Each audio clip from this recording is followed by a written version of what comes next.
My name is Daniel Cross, and what you're about to hear is the story of how my boss humiliated me in front of the entire office and how I made sure he'd one day call me sir. Sit back and let me tell you my story and how I got revenge. Before we get too far, don't forget to subscribe and let me know where you're listening from. Daniel, can you explain to us all why your numbers look like a bad joke? The words echoed across the open-plan office. Everyone had stopped typing. Even the interns were staring at me, some with that awkward half-smile people wear when they're grateful it's not them on the chopping block. My boss, Richard Harlow, stood there with his perfect blue suit and the smug expression of a man who thought his job title gave him the right to tear people apart for sport. I could feel my jaw tighten, but I forced a polite smile. "Yes, Richard," I began, my voice steady. "It's because you're lazy," he interrupted, laughing. "We all know it. Let's move on." The laughter from a few desks over stung more than his words. Not because I believed him. I knew the real reason my quarterly numbers had dipped. Richard had stolen 2 of my biggest accounts and reassigned them to his favorite team lead, his golfing buddy Mark. But trying to explain that now would only make me look desperate. So I stayed quiet. I let him have his little moment. What Richard didn't know was that this lazy employee had been quietly collecting more than just commission checks. Payoff lands harder later. That afternoon, I sat at my desk pretending to work while my mind replayed the scene like a bad movie. Every detail, Richard's mocking tone, the way Mark smirked behind him, even the sound of someone's stifled laugh from the accounting corner, burned itself into memory. I'd been with the company for 14 years. I had trained half the people in that office, including Richard, back when he was just another mid-level manager who couldn't close a deal without help. Now here he was, using me as his punching bag to flex his authority.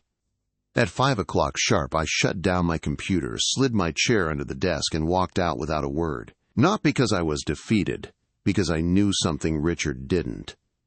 For months, I'd been quietly keeping track of everything. Call recordings, client emails, contract changes. It started as a habit, something to protect myself from the small lies and credit stealing that came with office politics. But lately, the file on my home laptop had grown into something much more dangerous. In my car, I sat for a moment with my hands on the wheel, staring at the building. Its mirrored windows reflected the setting sun, but all I could see was Richard's smug face. I thought about all the deals I'd saved for him, all the clients I'd soothed after his careless mistakes, and now he had the nerve to call me lazy? No, this wasn't just about humiliation anymore. This was about balance, about making sure Richard felt what it was like to have the floor pulled out from under him. And I had the perfect place to start. Richard's words were still echoing when I pulled into my driveway. I killed the engine and sat in the dark a moment, listening to the tick of cooling metal. The porch light I'd installed myself glowed steady. I breathed with it. In, out, slow, calm. My father used to say, measure twice, cut once. I was done being cut. Inside, I put my phone on the kitchen counter and opened my laptop. A folder sat on the desktop, Q3 notes.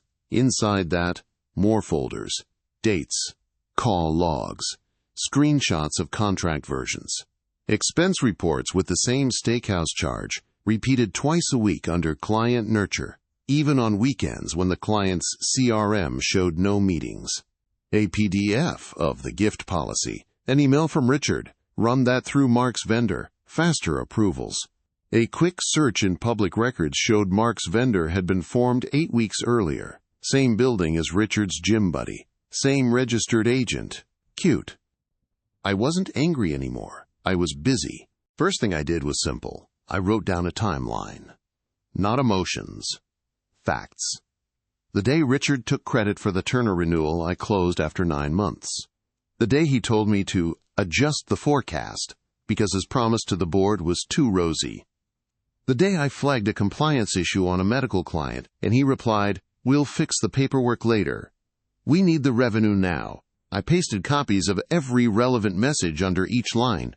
If it wasn't in writing, I let it go. I didn't need drama. I needed gravity. Then I opened a new document and wrote one line at the top.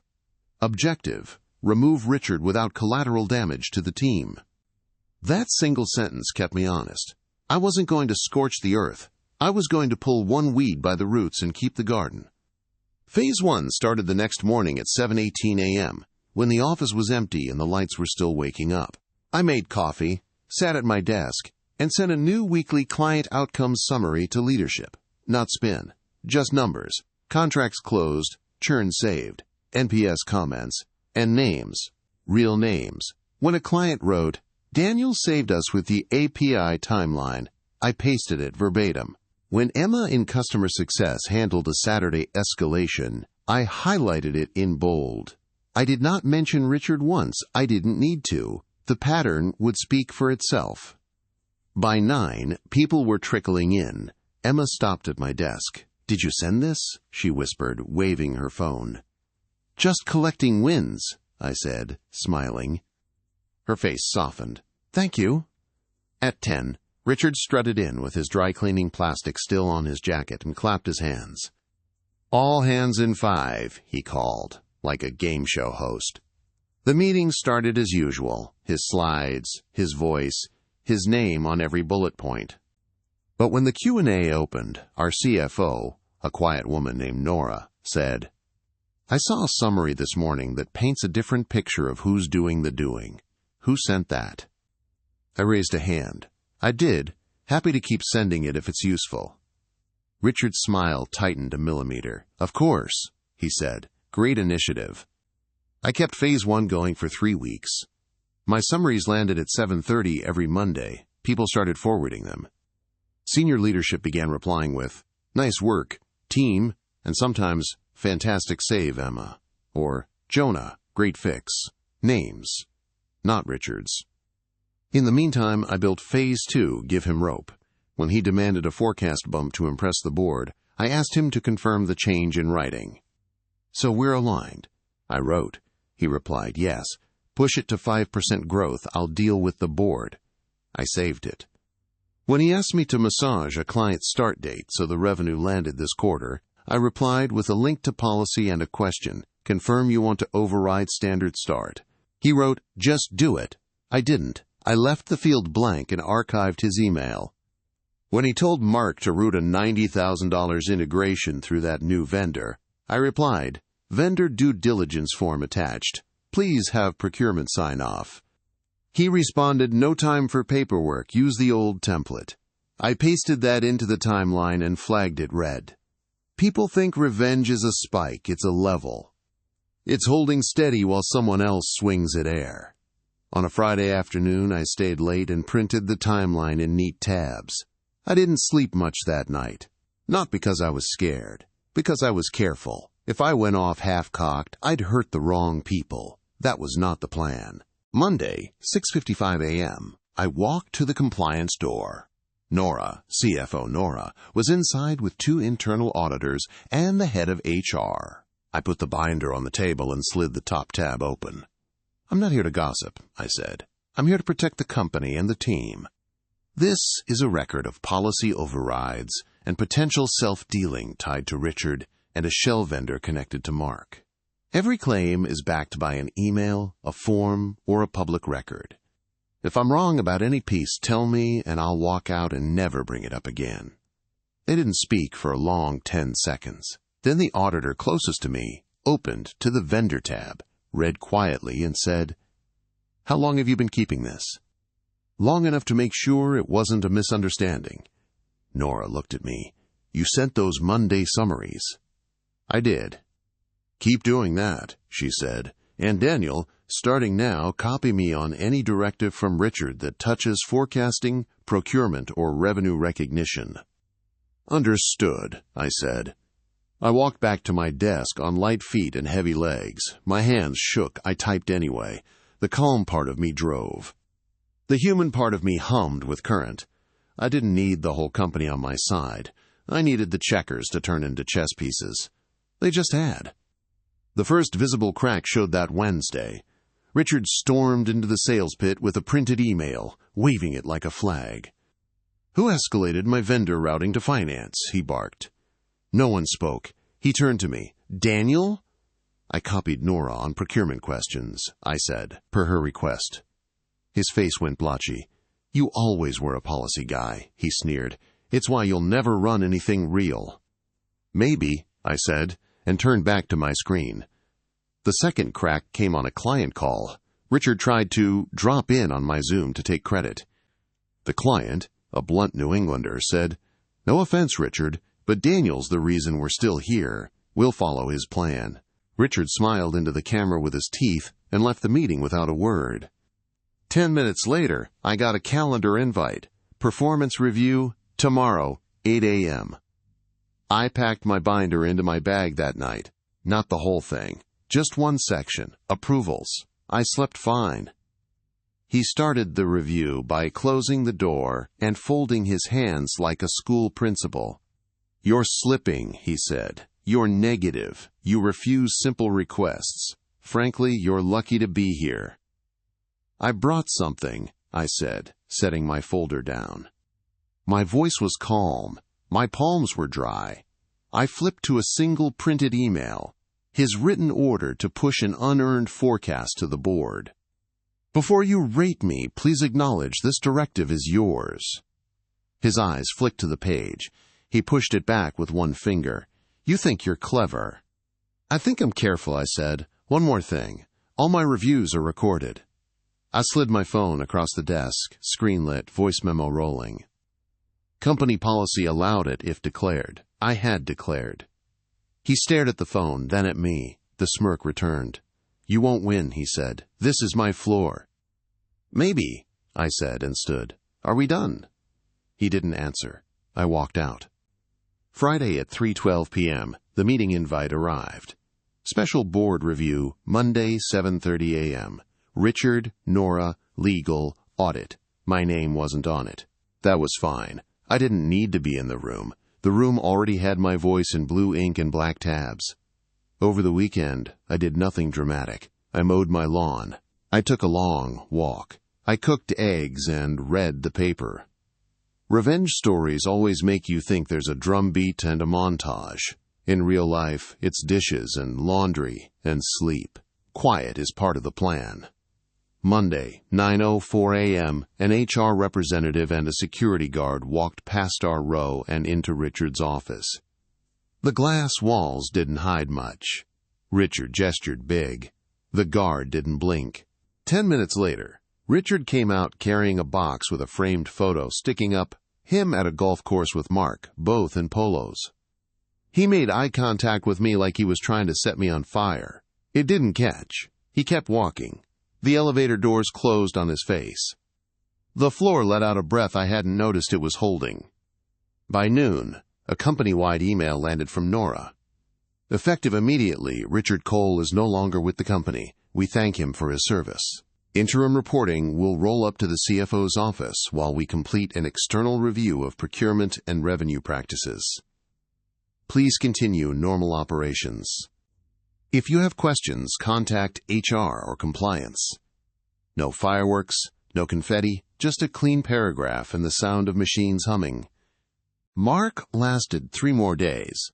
Procurement paused his vendor pending review. He paced the kitchen with his phone on speaker, whisper yelling about witch hunts while the espresso machine hissed.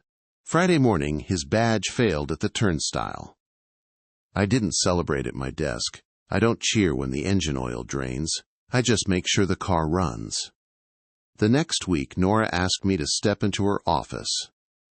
She closed the door and sat with her hands folded. "We're going to restructure," she said. "We need someone who knows the accounts, knows the policies, and can rebuild trust with clients. I want you to run the team, interim to start." I shook my head. "I'll do the work," I said. "But I want it codified. 3 things. First, credit flows to the people doing the work.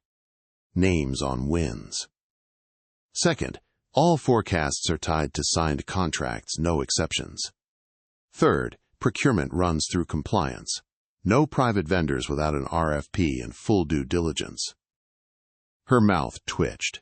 You'd be surprised how rare it is for someone to negotiate for rules instead of money. I'll take both, I said, and finally smiled. But the rules first. Done, she said. I walked out of her office lighter. It wasn't the title, it was the shape of the room. It had straight lines again. The first month was triage. I met every client Richard had managed. I said the same 3 things to each. We hear you. We will fix this. We will show our work. Then I did. When a timeline slipped, I told the truth early. When a feature needed to be cut to meet a deadline, I explained why and gave a credit. When a representative nailed a save at 11 p.m., I sent her name to the whole executive team at 7 a.m. Names. It took 2 billing cycles to feel the tide turn. Then one morning I got an email from a generic address with a subject line that made me blink. Application, Richard Cole. He had applied for a role at a partner company, the one we'd just signed a multi-year agreement with. The hiring manager, an old contact, wrote, "You've worked with him more than anyone. Any concerns?" I didn't write a novel. I didn't vent. I replied with 1 sentence and an attachment. Please see our public procurement policy and this press statement regarding our recent leadership change. No adjectives, no heat. The facts were enough. An hour later, my contact replied, "Understood, we'll pass." It didn't feel like a kill shot. It felt like a hinge closing. That door wasn't mine to lock. It closed because it should. Weeks passed. The team settled into a rhythm. People laughed again in the kitchen without looking over their shoulders. Emma went home at 6 instead of 9. Jonah stopped bringing his laptop to dinner. I slept. One late evening I lingered to finish an RFP when the lobby intercom buzzed. The security guard's voice crackled up. "Visitor for you." "I'm not expecting anyone," I said. "He says it's urgent." I rode the elevator down. Richard stood in the atrium in a wrinkled blazer, holding a folder. He got right to it. "You think you won," he said. "You think you're clean. But you're not smarter than me. You were just lucky." I was careful, I said. Luck had nothing to do with it. He stepped closer. "They'll tire of your rules. They always do." "Maybe," I said. "But if they do, I'll leave. I won't bend." He laughed, harsh and dry. "You were always small, Daniel. You think filing a report makes you noble. It makes you weak." "My father used to say something," I said. "When a board is crooked, every cut looks crooked too. So you straighten the board, then you cut." He stared at me. His eyes were tired. Mine were too, but in a different way. He lifted the folder. "This is a character reference," he said, "from a client. They blamed me, but I was carrying your mess." "Then show it to the people who asked." I said, "I won't stop you." He waited for me to flinch. I didn't. The lobby was quiet. The security guard coughed behind the desk. Richard looked around like he wanted the building itself to argue for him. It didn't. "Goodbye, Daniel," he said. "Goodbye, Richard." The door sighed shut behind him. I rode up alone. That night I walked the floor one last time before heading home. The monitors glowed. The plants needed water. Someone had left a sticky note on my chair. "Thanks for seeing us." Not signed. It didn't need to be. On my fridge at home, I taped a small card I'd found in a box of my father's tools. His handwriting in pencil. "Measure twice. Cut once. Then, put the saw away." I made tea and sat by the window. Revenge stories end with explosions in movies. In real life, they end with policies and quiet kitchens and people who can do their jobs without fear. That was my ending. Not a bang, a balance. A month later, we had an all-hands. Nora did the slides. No game show clap. No show at all, really. Just numbers and faces and a simple message. We tell the truth here. We show our work. And when we say team, we mean it.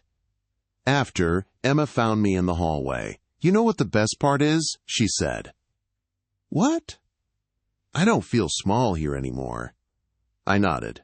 "That's the point." We went back to our desks. Phones rang. keys clicked. Someone laughed by the coffee machine. Normal, the kind of normal you fight for. And if you're wondering whether I kept the binder, yes. It sits on a shelf behind my desk, not as a trophy, but as a reminder. You don't have to shout to be heard. You don't have to swing to move something heavy. Sometimes you just put the right weight on the right lever and wait. We didn't need kings here. We needed grown-ups who measured twice, cut once, and kept showing up. I didn't sleep that night. I sat at the kitchen table with a yellow pad, a pot of coffee, and a clock that wouldn't move. I went line by line through everything I had: emails, screenshots, 2 meeting recordings, the vendor ledger with the fake consulting invoices, and the bonus plan my boss signed that shaved shares off my grant and rolled them to himself. At 5:12 a.m., I put everything in 3 envelopes. 1 for HR, 1 for compliance, 1 for the board's audit chair. I labeled them by hand. No subject lines, no theatrics, just the truth laid out in order, like stepping stones you can cross without getting your feet wet. By 6:05 a.m., I was in the office. The building was still dark. The cleaning crew waved as I passed. I left the envelopes with the night guard, logged in at my desk, and did something strange. I worked. I answered clients. I signed off on deals. I scheduled trainings for the junior analysts who still came to me when his door was closed. I wanted my day to look boring. I wanted my boss to feel safe. He came in at 8:41, 10 minutes later than his usual strut. He didn't look at me at first. He made a show of greeting the floor, tossed jokes at the interns, then stopped at my desk with that thin smile he wore when he'd already decided how the day would go. "Got a minute?" he asked. "In 5, I said. "Call with Northlake." I let the headset hang around my neck so he'd have to wait. He hated waiting. He stepped into his office, glass walls on 3 sides like a fish tank. I went on with the call, clean and calm, closing the renewal without a fuss. When I hung up, I took my notebook and walked in. He closed the door behind me. "You went around me," he said. "No hello, no talk about sales." His jaw was tight. "You spoke to legal about the Phoenix contract." "I spoke to legal," I said. "That's what they're for. I'm your boss." "You are," I said. "That's why I CC'd you." He blinked. He hadn't noticed. Or his assistant had removed my name when she printed the thread for him. Either way, it didn't matter. His hands went to his pockets, the casual stance he used right before he raised his voice. "Here's how today goes," he said softly. "You send an email to legal retracting your concerns. You tell them you were mistaken. You apologize for wasting their time. Then you send an apology to me. You copy HR. You keep this job, and we forget your little panic." "Today's full," I said, flipping open the notebook. "Northlake renewal closed. Training at 11. Pipeline review at 2. I can fit any apologies between those if I'm wrong, but I'm not." His smile stopped reaching his eyes. "You think you're brave because you brought a folder to a lawyer. You know what I have, right? I have the board. I have the story. I have the results. I have you on a performance plan if I want it." "You have a calendar alert at 9, I said. He frowned. "What?" "HR, I said. "Compliance." "Audit chair." I checked my watch. "Actually, 9:01. He stared at me like I'd spoken a language he didn't know. Then his phone buzzed. He looked down. A new color washed over his face. He tried to laugh and failed. "You think this scares me?" he said. "You think some concern is going to—" The phone buzzed again. Then his desk line rang. Then his email pinged so fast it sounded like a metronome. He didn't pick anything up. He didn't sit down. He just stood very still, like prey does when it hears a twig snap. I left him there. Back at my desk, I opened my inbox and watched the flood hit. HR wanted a quick sync. Compliance had a few clarifying questions. The audit chair's assistant had a polite request for a meeting that was not optional. At 9:07, HR sent a calendar hold titled Immediate. I grabbed my notebook and went. Tanya from HR was already in the small conference room, hair pulled tight, legal pad open. Next to her sat Liam from compliance, sleeves rolled, eyes sharp. Both nodded like I was a witness they'd prepped. No small talk. No water. "Thank you for coming," Tanya said. "We've reviewed your packet. We need you to walk us through 3 items." I did. Slowly. I didn't add drama. I put dates to statements and names to initials. When they asked where I got a document, I said, "The server path." When they asked who instructed me to backdate a memo, I said, "He did," and looked at the glass wall. My boss's office was empty. He was somewhere else now, somewhere with less glass. At 9:43, Tanya's pen stopped. Liam closed his folder. "All right," he said. "We're going to need your laptop." "For how long?" I asked. "Until this is resolved. I still have clients. We'll issue you a loaner. Do not access any shared drives that contain executive materials. Do not delete anything. Do not speak to your boss about this investigation." "I won't," I said, standing. "Also," Tanya added, "for your protection, you'll work from home the next few days." There it was, the quiet part. This wasn't just about evidence now. This was about heat. He'd feel it. He'd find a way to make it hurt. They knew that, too. By noon, half the floor knew something was happening. People watched their screens with the intensity you save for late innings. Slack went quiet in that weird way where you know everyone is DMing, just not you. I ate at my desk. I answered clients. I didn't look at his door. At 2:06, the board chair's assistant called my cell. "Are you available at 4?" she asked. "Yes." "Please come to the 30th floor. No laptop." When the elevator opened at 30, the air got cooler. The carpets softened. The art on the walls stopped trying so hard. The boardroom was long and bright, with the city laid out beyond the glass. The chair, a woman who didn't smile unless something earned it, motioned for me to sit. Beside her, the audit chair, a former prosecutor who saw patterns everywhere. "Thank you for your candor," the chair said. "We've read your documents. We've started our own inquiry. This conversation is off the record in the sense that we want the truth, not a performance. Understood?" "Yes," I said. The questions were clean and pointed. Who authorized the vendor? Who approved the invoices? Who benefited from the bonus change? Who told you not to push legal? I answered each. When they asked why I waited, I told them the truth. Because this man had built his power on fear and favor, and because for too long I thought I could outwork a lie. The audit chair leaned back. "Did you bring anything we don't have?" I slid a small recorder on the table. "A meeting from 3 Thursdays ago," I said. "He told me to clean the file before legal pulled it." I asked what that meant.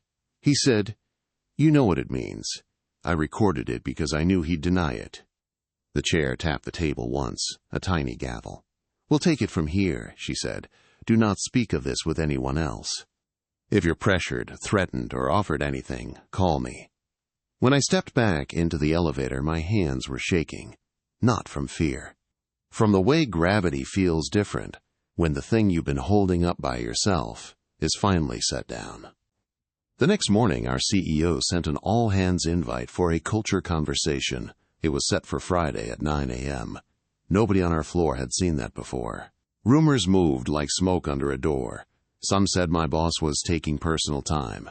Some said he was stepping back to spend time with family. Some said nothing at all, which was louder than anything.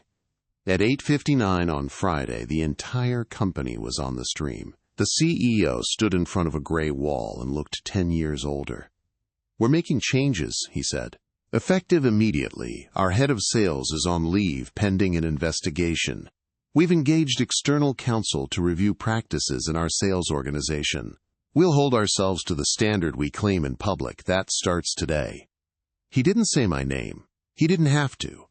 After the call, my inbox became a mix of quiet support and careful distance. Some wrote one sentence, "Proud of you." Some sent nothing and took my meetings off their calendars. I didn't judge either. People have mortgages. People measure risk. Then came the part one hadn't planned for. Clients called. Not with fear, but with relief. "We always liked working with you," Northlake's COO said. "We knew something was off up top. If you stay, we stay. If you go, we follow you. Simple as that." 3 more calls like that landed before lunch. I wrote everything down. Not promises, just positions. Then I called the audit chair. "These are not threats," I said. "They're facts. We can salvage revenue if we act fast." "Understood," she said. "We'll be in touch." On Monday, HR sent a one-line email. "Can you come in tomorrow at 10? I wore the same suit I wore to my daughter's college graduation and brought nothing with me. The conference room was half full. CEO, CFO, legal, audit chair. 2 board members. A third seat sat empty at the far end, a ghost of someone who'd always taken the head of the table without asking. The CEO cleared his throat. "We're making immediate changes to stabilize the business," he said. "We'd like you to serve as interim head of sales while the investigation concludes."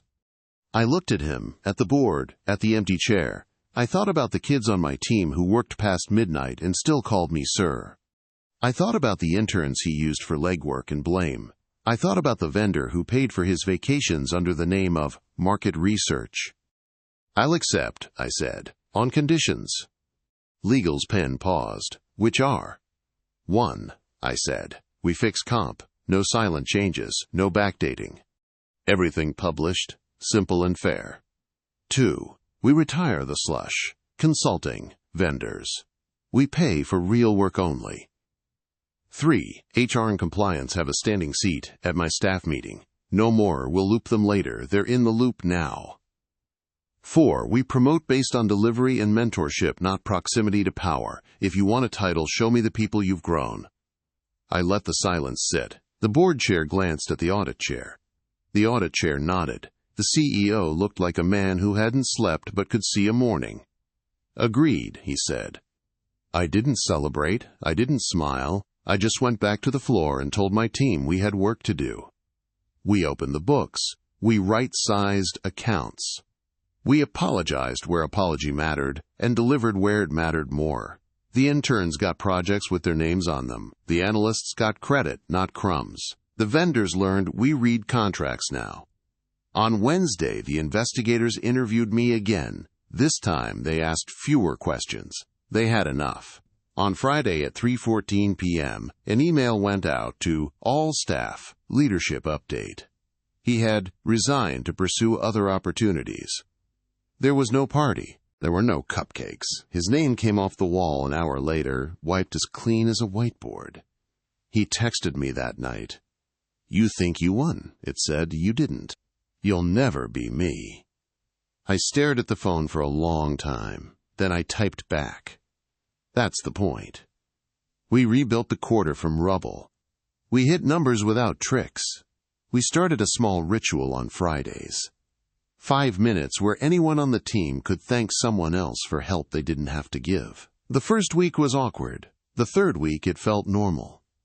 By the 5th, people were staying late to finish each other's slides without being asked. A month later, the board made my role permanent. I didn't throw a party. I took my wife to dinner and told her I wasn't angry anymore. In June, we met a new prospect, a company bigger than any we'd landed in 3 years. Their CEO, a blunt woman who'd built her firm from a garage, listened to our pitch and then leaned back. "Your last guy promised the moon," she said. "He tried to sell me a spaceship we both knew didn't exist." "We're not promising a spaceship," I said. "We're promising a truck that shows up when it says it will." She smiled. "Finally, someone who speaks my language." We won the deal, not because we were flashy, because we were boring in the way people trust, because we told the truth when it cost us more in the short term and gave us more in the long. I still think about him sometimes, not with heat, with clarity. He taught me plenty. How power breaks rules, how fear buys silence, how a small lie becomes a large one if you feed it. I learned something else, though. He didn't own the room because he was strong. He owned it because people gave him their spine a piece at a time. We stopped giving ours. A year to the week after his resignation, I got a postcard, no return address, just a photo of a beach and 5 words in block letters. "Miss me yet, old man?" I laughed, put it in the drawer with the broken cufflink he left on his last day, and went back to my email. An analyst was asking how to handle a client who wanted a discount we couldn't afford. I told him the truth. Say no politely and show them the math. If they walk, they walk. If they stay, they'll respect you more. That afternoon, I crossed the floor and watched the team in motion. No one flinched when I stopped behind them. No one waited for me to speak first. They told me what they needed, and I said yes or no without drama, and work went on. We didn't need kings here. We needed people who learned their math and kept showing up. Late that evening, after the floor went quiet and the city lights came up like stars, I wrote one more thing. A short note I kept in my drawer, folded twice, for the nights my hands still remembered the shake. You didn't win by burning him down. You won by building something he could never stand in. The next morning, a junior knocked on my door. Ava, sharp eyes, tired laptop. She hesitated like she was about to apologize for existing. Got a minute? She asked. Always, I said. She came in, sat, and told me the truth. She'd found something else in the old files. Another small lie that could grow if we let it. I thanked her, looped in compliance, and we cut it out before it sprouted. When she stood to go, she paused. I've never worked at a place where saying something didn't make you the problem, she said. That's the whole job, I said. Make sure good people don't feel crazy for doing the right thing. She smiled and left. I stared at the empty doorway and thought about time, how it moves fast, then slow, then all at once, and how you can't change what you put up with yesterday, but you can set a different table today. I looked at the clock, 8:59. The morning huddle would be in 1 minute. Same room, same agenda, new air. I took the note from the drawer, read it once more, and set it back where it belonged. Then I stepped out to the floor as the team gathered, humming with the small, steady noise of people doing work they're not ashamed of. No crowns, no speeches, just a plan on the screen, hands in the air, and a clear path forward. Let's get to it, I said. And we did. 2 weeks later, the quarterly numbers came in. No spin, no adjustments, no creative accounting to hide soft spots. Just the truth. Clients retained, deals won clean, margins steady. It wasn't a blowout quarter, but it was solid enough to make people believe the company could run without the man who'd ruled it like a private kingdom. That afternoon, the board chair called me into her office. You've changed the air down there, she said. People are breathing easier.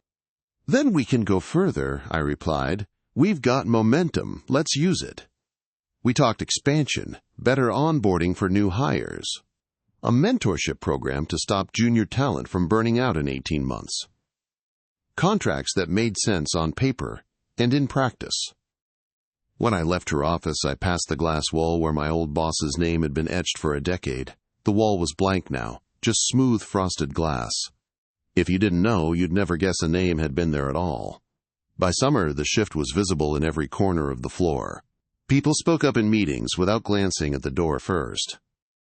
Deals were closed with honesty instead of promises that would turn into headaches. And clients noticed. They started sending referrals again. One Friday evening, as the team trickled out for the weekend, Ava stopped at my door. You know, she said, it's weird. I thought the big win was getting rid of him, but now it feels like the win is this, just doing our jobs without fear. She was right. The victory wasn't in the fall. It was in the rebuild. The old boss? I heard he tried to land at another firm in the city. Word traveled fast. They passed. Last I heard, he was consulting out of a home office, a one-man show trying to sell old tricks to people who'd already heard them. Sometimes I wonder if he misses the corner office, the staff, the power. But then I remember, he didn't lose those things. He gave them away, piece by piece, every time he chose himself over the truth. And me? I didn't just survive him. I outlasted him. I took the ground he stood on and built something better. Not a throne, not a monument, just a place where good people can work without having to look over their shoulders. That's the job. And I plan on keeping it that way. If you like this story, please like this video, subscribe and join Taste of Revenge family, and share your impressions of the story in the comments. To listen the next story, click on one of the boxes on the right. Thank you for watching to the end.